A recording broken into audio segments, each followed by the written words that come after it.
ये अभी बराबर सीखा नहीं हूँ मैं, एक बार वापस कोशिश करता हूँ। ऐसा कुछ इशारा होता है, साइन लैंग्वेज सीखने की कोशिश कर रहा हूँ। हालांकि मैं पूछने की कोशिश कर रहा था उसमें कि कैसे हैं आप, हाउ आर यू।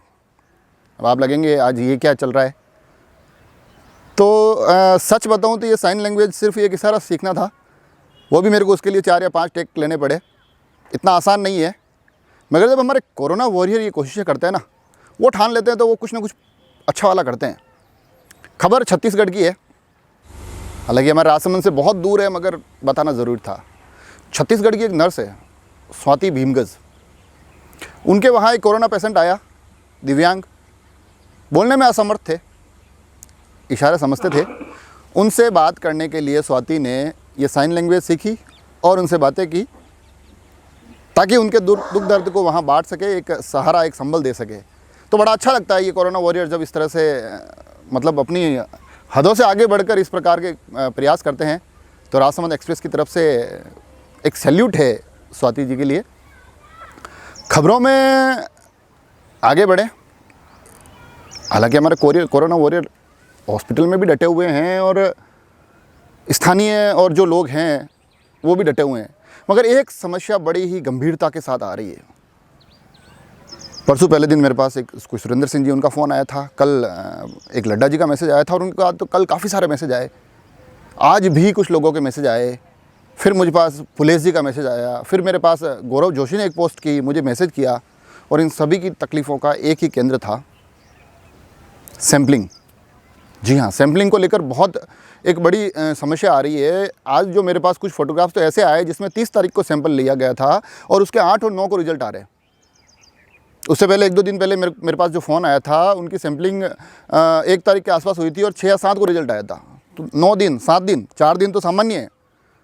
तो ये सोचने वाली बात है। अब ये एक समस्या वाला मामला हो रहा है और बहुत बड़ा कारण ये है क्योंकि काफ़ी सारे लोग जो संक्रमण के इस दौर में जब वहाँ टेस्टिंग करवाने के लिए जाते हैं और जब उनकी रिपोर्ट आती है तो वो जो 4 दिन का दायरा होता है, पहली बात तो लोग 1-2 दिन बाद जाते हैं, फिर वो 4 दिन, तो इस कंडीशन में हालात बहुत क्रिटिकल हो जाते हैं। तो प्रशासन को कम से कम इस मामले में अब थोड़ा सा गंभीर होकर सोचना है। बड़े ही जद्दोजहद किए जा रहे हैं किसी प्रकार से स्थितियों को मैनेज करने की, मगर ये जो एक बिंदु है, इस पे ध्यान दिए बिना आगे बढ़ना थोड़ा समस्या वाला मामला हो सकता है। हालांकि हमने बीच में सलाह भी दी थी, कुछ डॉक्टरों से कंसल्ट भी किया था, जिन्होंने ये भी कहा था कि डॉक्टर की सलाह लेकर आप सैम्पलिंग वाले दिन या उससे पहले डॉक्टर से सलाह लेकर दवाई शुरू करिए। मगर ये सब पर अप्लाई नहीं हो रहा है। काफ़ी लोग सैम्पलिंग करवाने आ रहे हैं और फिर उस नेगेटिव पॉजिटिव का इंतज़ार कर रहे हैं और ये समय एक बड़ी तकलीफ़ का कारण बनता जा रहा है। तो प्रशासन को यकीनन ये सैम्पलिंग जो हो रही है, उस सारे कार्यक्रम को व्यवस्थित करने की बहुत अति आवश्यकता है। अन्यथा ये कुव्यवस्था कहीं न कहीं बहुत ज़्यादा भारी पड़ सकती है। तो इस पर पुरजोर एक प्रयास प्रशासन को करना पड़ेगा कि जो सैंपल और लिए जा रहे हैं उनको किसी न किसी प्रकार से समय पर उनकी रिपोर्ट दी जा सके, ताकि समय पर इलाज हो और हॉस्पिटल पर जो बोझ पड़ रहा है वो कम किया जा सके। उसके अलावा अगर इनसे थोड़ा आगे बढ़े तो कल कमला नेहरू और आर के हॉस्पिटल दोनों में ही नगर परिषद के द्वारा, सभापति अशोक जी टाँक के द्वारा टेंट की व्यवस्था की गई, ताकि वहाँ जो लोग आते हैं उनके लिए एक छाया की व्यवस्था हो जाए। अच्छा प्रयास है। उसके साथ कल केलवा क्षेत्र में सेवा भारती के द्वारा, मोहन कन्हैया ट्रस्ट के द्वारा और साथ में आयुर्वेदिक विभाग, इन्होंने काढ़ा की एक व्यवस्था की और उस व्यवस्था के माध्यम से तकरीबन बताया जा रहा है कि 4 से 5 हज़ार लोगों तक ये काढ़ा पहुंचाया गया। तो ये एक अच्छा प्रयास था। तो जो हम देख रहे हैं टेंट का कह दूँ मैं तो छाया, और काढ़े का कह दूँ काया, छाया और काया दोनों को सुरक्षित रखने के प्रयास हो रहे हैं। मगर जो मैंने बताया सैम्पलिंग वाला मामला, उसको दुरुस्त किए बिना ये सारे प्रयास आधे अधूरे लग रहे हैं। कल मैंने एक जिक्र किया था, कोरोना का आंकड़े आपको लग रहा होगा अभी तक बताए नहीं। कल मैंने कहा था ये सुपर ओवर है, क्योंकि कल दोनों आंकड़े बराबर रहे थे, रिकवरी और नए पॉजिटिव के। तो भैया जो सुपर ओवर शुरू हुआ ना, नए पॉजिटिव वाले ने अच्छा खासा जोर लगाया और जो कल उनका आंकड़ा था 255, उसको जनाब सीधा लेकर गए 301 पर। एक अच्छा खासा टारगेट सेट किया उन्होंने रिकवरी वाली टीम के लिए और ये जो 301 तक पहुँचे, इसमें सबसे बड़ा योगदान हमारे राजसमंद ब्लॉक का रहा, जहाँ से 96 सर्वाधिक मामले। तो राजसमंद की इस 96 की अच्छी पारी के बदौलत पॉजिटिव के आंकड़े पहुँचे 301 पर, और रिकवरी वाले जब उस लक्ष्य का पीछा करने उतरे ना, उन्होंने बनाए 351। 351 लोग ठीक हुए हैं। तो ये सुपर ओवर तो रिकवरी की टीम जीती है, और अब कोशिश यही करनी है कि आगामी जितने भी ये मैचेज हो रहे हैं उसमें रिकवरी की टीम इसी तरह से जीतती रहे। इनसे थोड़ा आगे बढ़ते हैं। सोशल मीडिया टटोल रहा था, वहाँ से मेरे पास एक पोस्ट भी आई, मुझे बताया गया कि हाँ, हम चाहे तो आज के एपिसोड में उनका जिक्र कर सकते हैं। कंचन देवी सनाड्य, बताया जा रहा है कि वो राजनगर कांकरोली स्कूल में चतुर्थ श्रेणी कर्मचारी थे, मगर जो उनका व्यक्तित्व बताया जा रहा है, मैंने खुद ने आज पढ़ा तो मुझे बड़ा ही अच्छा लगा कि चतुर्थ श्रेणी कर्मचारी होते हुए भी उन्होंने स्कूल में एक बहुत अच्छा अनुशासन बनाया हुआ था। बच्चों से बड़े व्यवस्थित तरीके से डिसिप्लिन मेंटेन करती थी। और उन बातों के दरमियान राकेश जी तेलंग, उनको भी मेरे को पढ़ने का मौका मिला, तो उन्होंने एक जिक्र किया था कि वो गेट पे खड़े रहते थे जब स्कूल शुरू होती थी और जब वापस छुट्टी होती थी, और जो भी आ रहे जा रहे होते उनको बीच में और इस तरह से पूछते थे कि कहाँ जा रहे हो, प्रिंसिपल का पास है या नहीं है। और बड़ी दबंग आवाज़ में कहती थी कि अगर कोई बोल भी देना कि प्रिंसिपल साहब से पूछ लिया है, तो बोलती नहीं, उनसे लिखवा के लाओ, क्योंकि इस गेट की प्रिंसिपल मैं हूँ। अब ये कहानी इसलिए बता रहा हूँ, आज मदर्स डे है और हम लोगों की जीवन की इन यात्राओं में ऐसे व्यक्तित्व एक बड़ा प्रभाव रखते हैं। तो कंचन देवी जी के इस जिक्र के साथ मैं आप सभी को मातृ दिवस की बहुत बहुत शुभकामनाएं दूंगा। एक और बड़ा दिन है आज, और हालांकि वो पूरे विश्व के लिए है, मगर मेवाड़ के लिए तो बहुत बड़ा दिन है, महाराणा प्रताप जयंती।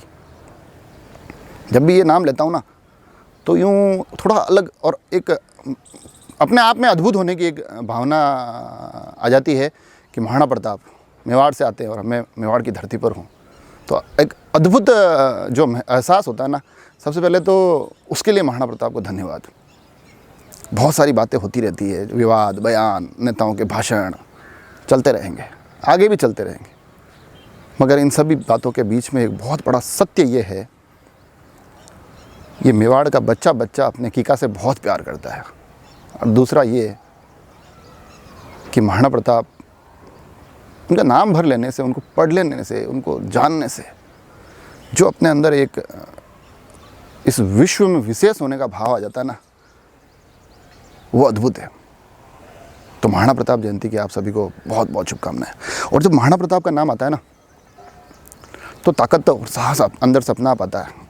एक फेसबुक की पोस्ट बताता हूँ मैं आपको, नीलेश जी पालीवाल उन्होंने की है। ये देखिए आप, बड़े स्पष्ट शब्दों में लिखा हुआ है अपने राजसमंद के सारे नेताओं के लिए कि आइए जनता के लिए कुछ करिए। ये किसी एक नेता के लिए नहीं, मैं कहता हूँ राजसमंद के 4 विधायक हैं, सांसद, प्रधान, प्रमुख, जो भी अच्छे पदों पर ये नेता बैठे हैं, उन सभी के लिए। और मैं ये भी कह रहा हूँ कि ये केवल जहाँ तक मैं मैसेज को समझ पाया हूँ ना, सिर्फ उनको धरातल पर सक्रिय होने के लिए नहीं है, उनको अब खुद को सक्रिय करने के साथ साथ खुद के स्रोत, खुद की पोटलियाँ खोलनी पड़ेगी, अगर सीधे शब्दों में कहूँ तो। और मैं इसमें राजकीय कोष की बात नहीं कर रहा हूँ। हो सकता है गैर वाजिब मांग है, अधिकार क्षेत्र के बाहर की मांग है, मगर है। इन नेताओं का भी सोचना पड़ेगा, जनता मर रही है। अब आपको खुद को भी एक अति सक्रियता दिखानी पड़ेगी और अपने आर्थिक स्रोत भी यहाँ उड़ेलने पड़ेंगे। तो ये करिए। खैर, लगता है थोड़ा ज़्यादा मैं आज गंभीर हो गया। कल वाले सवाल की तरफ चलते हैं। कल एक सवाल पूछा था मैंने आपको कि राजसमंद में ऐसे कौन से 2 अधिकारी हैं जिला स्तर के जो आपस में पति पत्नी हैं। बहुत लोगों ने जवाब, मेरी उम्मीद से बहुत ज़्यादा लोगों ने जवाब भेजे, मगर सबसे पहला जो जवाब आया वो है श्री भुवनेश जोशी। उन्होंने तुरंत जवाब भेज दिया। सही जवाब है हमारे राजसमंद के एडिशनल एसपी श्री राजेश जी गुप्ता और राजसमंद जिला परिषद सीईओ मुख्य कार्यकारी अधिकारी श्रीमती निमिषा जी गुप्ता। ये दोनों आपस में पति पत्नी हैं और जब भी इनसे रूबरू होने का मौका मिलता है मतलब लगता है एक ऊर्जा मिलती है हमको भी कि लोग ये हमारे लिए इतना डटे होने के बावजूद भी उनके चेहरे पर हमेशा एक प्यारी सी मुस्कुराहट दिखती है। तो बहुत बहुत बधाई भुवनेश जी को, हमारी इस पहल के पहले विजेता हैं आप। हालांकि हमारा ये कार्यक्रम यही था कि एक ही व्यक्ति का नाम लेंगे, मगर 2 और व्यक्तियों के मेरे को नाम लेने पड़ रहे हैं। एक तो है उसमें हर्षवर्धन जी जोशी, उनका नाम इसलिए ले रहा हूँ, हालांकि उनका जवाब तो बहुत लेट था, मगर नाम इसलिए ले रहा हूँ कि उन्होंने जो जवाब भेजा मेरे को, यूट्यूब पे भेजा, मेरे को व्हाट्सएप पे भेजा, फेसबुक पे भेजा, और उन्होंने लिखा कि ये दोनों अधिकारी, ये जवाब आपका ये है और इन दोनों का मैं बहुत बड़ा फ़ैन हूँ और ये जोड़ी बहुत खूबसूरत है और बहुत प्यारी है। सच भी है। साथ में उन्होंने लिखा कि मैं राजसमंद एक्सप्रेस का बहुत बड़ा फ़ैन हूँ और उन्होंने लिखा I love you Rajsamand express. तो अब जो राजसमंद एक्सप्रेस से इतना प्यार करते हैं उनको आभार तो जताना पड़ेगा। तो बहुत बहुत आभार आपका हर्षवर्धन जी। एक नाम और जोड़ रहा हूँ, अब वो नाम, हालांकि उनका जवाब भी भयंकर वाला ही लेट था, मगर उन्होंने 9:05 पे पहला जवाब भेजा कि आपके इस सवाल का जवाब है ललित पुरोहित और उनकी पत्नी डॉक्टर साहब जो हमारे हैं ललित जी। तो फिर मेरे को पूछा सही है क्या, तो मैंने सिर्फ एक मुस्कुराहट का इमोजी भेज दिया, तो उनको लग गया कि मैं गलत हूँ। थोड़ी देर बाद लगभग 9:30 बजे के आसपास उन्होंने वापस मुझे जवाब भेजा, क्या कलेक्टर साहब की वाइफ अगर काम करते हैं तो ये कलेक्टर साहब है। फिर मैंने लिखा सोचो, और रात को 12 बजे उनका एक मैसेज आता है जिसमें न केवल वो एक फ़ोटो भेजते हैं और लिख के भेजते हैं कि निमिषा जी और राजेश जी गुप्ता। तो इन्होंने जी इतना लंबा चौड़ा जो 9 बजे से लेकर 12 बजे तक प्रयास किया ना, उसके लिए संजय जी बहुत बहुत धन्यवाद आपको। अब आते हैं आज के सवाल पर। हमारे राजसमंद की एक एक्ट्रेस है, एक अभिनेत्री है जो बॉम्बे में काम करती है, मीनल जी वैष्णव, बड़ी अच्छी एक्ट्रेस है। और दूरदर्शन पे एक सीरियल आता था पहले, अभी कोरोना के कारण थोड़ा वो रुका हुआ है, मगर एक सीरियल आता, उसमें लीड रोल करती थी। सवाल ये है उस सीरियल का नाम क्या है? आपको ये नाम हमको इस व्हाट्सएप नंबर पर भेजना है, ध्यान रहे इस व्हाट्सएप पर ही कहिए। और एक सलाह ज़रूर दूंगा, चैनल को आप सब्सक्राइब करें। उसका एक कारण है कि जब हम ये चैनल, ये जब हमारा कार्यक्रम टेलीकास्ट हो जाता है, तब हमारा कोशिश रहती है कि फिर हम व्हाट्सएप और फेसबुक पे इसको सर्कुलेट करें, हमारी टीम उस कोशिश में लगती है। तो जब तक ये कार्यक्रम आप तक व्हाट्सएप और फेसबुक के माध्यम से आता है, तब तक जो लोग डायरेक्ट चैनल से जुड़े हुए हैं उन तक एपिसोड पहुंच जाता है और वो जल्दी से जवाब दे देते हैं। तो आपके पास सवाल लेट पहुंचता है तो जवाब लेट दे पाएंगे। तो अगर आप चाहें कि सवाल बिल्कुल समय पर मिले, चैनल को सब्सक्राइब जरूर करें। और सवाल जाने से पहले मैं पुनः दोहरा देता हूं कि राजसमंद की एक अभिनेत्री जिनका नाम मीनल वैष्णव है, वो दूरदर्शन पर आने वाले एक कार्यक्रम की लीड एक्ट्रेस थी। आपको उस धारावाहिक का नाम हमको भेजना है, तो जल्दी भेजिए। साथ में अगर आसपास की कोई खबरें हो वो भी मुझे व्हाट्सएप कीजिए और चैनल से जुड़े रहे। अपना ध्यान रखें। धन्यवाद।